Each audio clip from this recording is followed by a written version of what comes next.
Ganito talaga kahirap yung buhay ng construction. Kahit mainit guys, pilit nating lalaban, pinatrabaho, kayanin, tiisin. Para lang sa ating kinabukasan, para sa pamilya.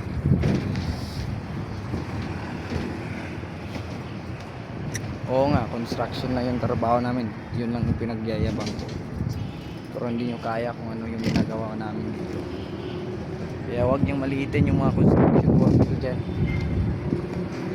Hindi dahilan sa amin, walang building na tumatayo, walang bahay na maganda, kundi dahilan sa dahilan ng construction.